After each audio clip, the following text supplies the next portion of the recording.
Voilà pour les extraits de la séance. C'était mardi soir ici au Sénat. Pour en parler, j'accueille ici Yann Chantrel. Bonjour. Bonjour. Vous êtes sénateur socialiste des Français établis hors de France. Avant d'aller sur le fond de la proposition de loi, sur le fond du texte, c'était une séance particulière, on peut même dire émouvante pour vous. Vous êtes concerné personnellement avec un membre de votre famille qui est en transition de genre. Oui, absolument. Et je pense que c'était important de pouvoir témoigner, parce qu'il y a beaucoup de choses qui ont été dites en amont du débat, beaucoup de contre-vérités, et beaucoup de personnes qui ne connaissent pas finalement le sujet. Moi, je le connais, j'ai un neveu qui a effectivement fait sa transition, donc en commençant mineur. C'est un parcours difficile, chaotique, semé de violences aussi symboliques. Donc je pense que c'était important aussi de donner la parole à travers le témoignage que j'ai pu émettre aux personnes qui sont directement concernées, qui a pu avoir voix au chapitre également dans ce débat. La proposition de loi a été adoptée en séance mardi soir. Dans une ambiance, on peut le dire, houleuse, de nombreux sénateurs à gauche ont parlé d'un texte transphobe. La droite s'en défend. Qu'est-ce qui vous pose problème avec cette proposition de loi? Alors déjà, si jamais elle serait adoptée par l'Assemblée nationale, ce qui à mon avis ne sera pas le cas, mais ça serait l'une des lois les plus restrictives à la matière. Beaucoup plus restrictives même que des lois en Hongrie ou dans des pays encore plus autoritaires qu'en France. Donc ça ne permet pas justement d'aider les personnes trans, parce que qu'est-ce que c'est? Le but, justement, c'est de faire attention au bien-être supérieur de l'enfant. D'ailleurs, même la rapporteure des droits avait émis de profondes réserves contre ce texte qui était une atteinte aux droits de l'enfant. Et donc, en fait, il ne résoudra pas, il ne fera que amplifier des problèmes. Vous pouvez faire tout ce que vous voulez, les personnes trans existent, vous ne les ferez pas disparaître à travers une proposition de loi. Par contre, le risque, c'est que ces pratiques s'exercent dans l'illégalité, et là, pour le coup, on ne protégera pas les personnes concernées. On va voir précisément ce qu'il y a dans la proposition de loi. Le texte encadre strictement la prescription des bloqueurs de puberté aux mineurs dans des centres de référence spécialisés, dans le respect d'un délai minimal de 2 ans après la première consultation et après une vérification par l'équipe médicale de l'absence de contre-indication comme de la capacité de discernement du patient.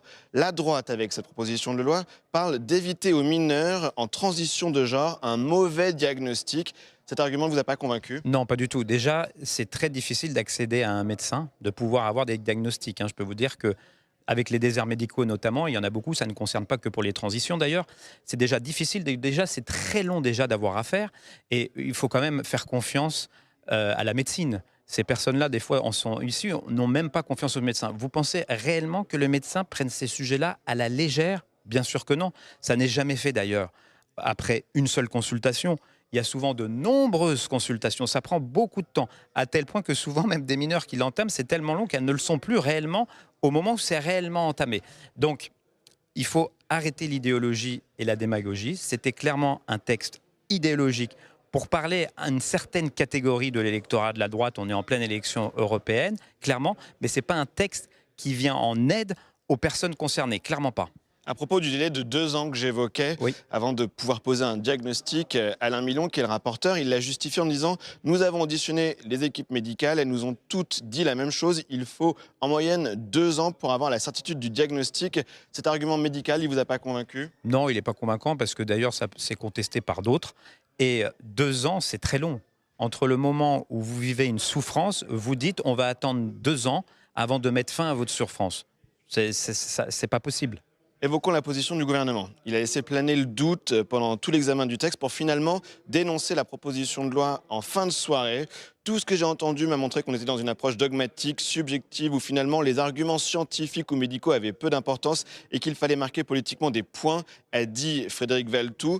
Vous êtes rassuré que le ministre Auban s'oppose à cette proposition de loi Oui, qui et soit puis posée mardi soir? on appuie complètement ses propos. Au moins, le débat, nous y avons peut-être participé, a permis de lever une certaine ambiguïté de la part du gouvernement, parce qu'on ne savait pas réellement quelle était leur position sur ce texte.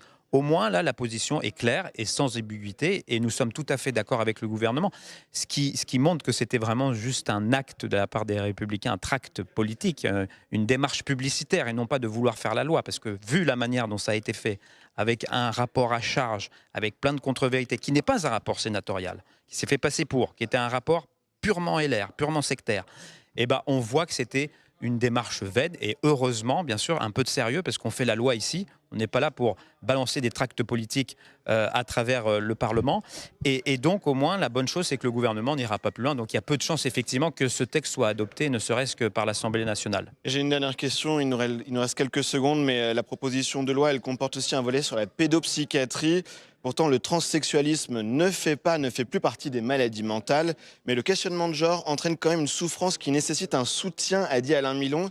Il y a selon vous là quelque chose d'ambigu dans la proposition de loi, on a bien compris à gauche, vous dénonciez cela? On dénonce ça parce que l'associer, c'est sous-entendre justement que c'est un problème psychiatrique, ce qui n'est pas le cas, comme vous l'avez dit.